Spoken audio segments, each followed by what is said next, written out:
Hi guys! Our today's video, gagawa tayo ngayon ng Arabic style na lugaw porridge. Sa kanila dito is kotra ang pangalan nila dito guys. Maglagay tayo ng mga 1 kutsarang butter.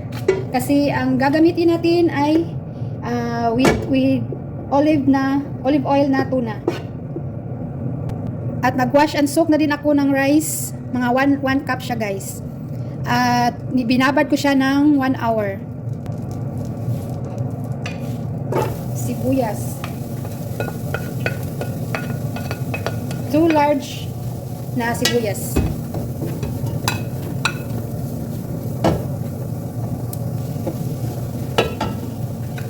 Isunod natin ang garlic at ginger. Minced garlic and ginger.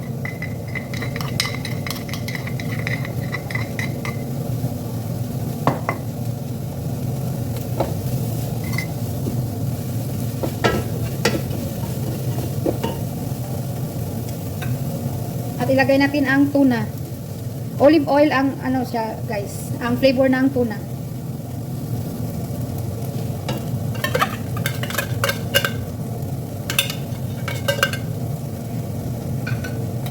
Dalawang can ng tuna ang ginagamit ko sa lugaw.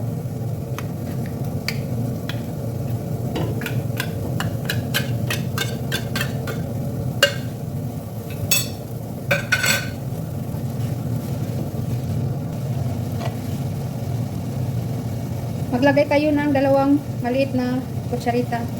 Black pepper, turmeric powder, cumin powder,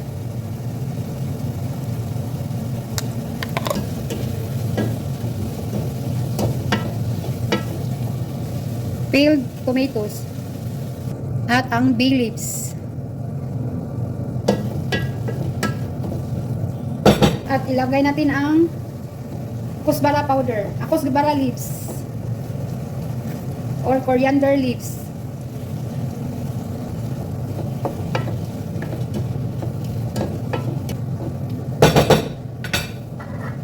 Cover and simmer mga 1 minute. Wow, ang bango niya guys.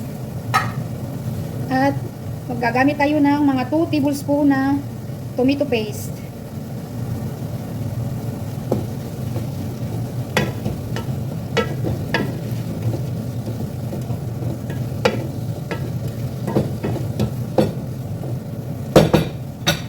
Ang ginagamit ko na rice guys is Egyptian rice.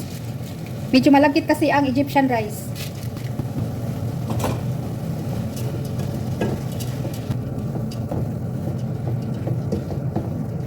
Maglagay tayo ng water.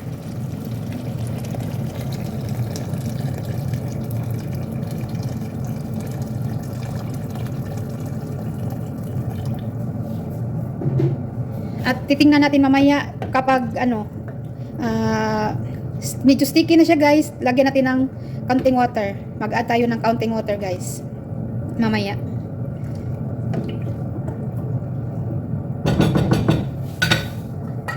Cover and simmer. So ayan na guys, mag-add tayo ng counting water.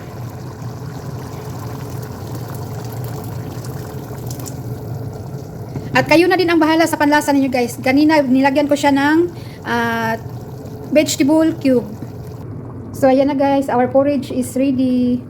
Iba sa kanila guys, i-blender bago kainin. Yung iba sa kanila is ayaw nilang i-blender. Gusto nila na ganito.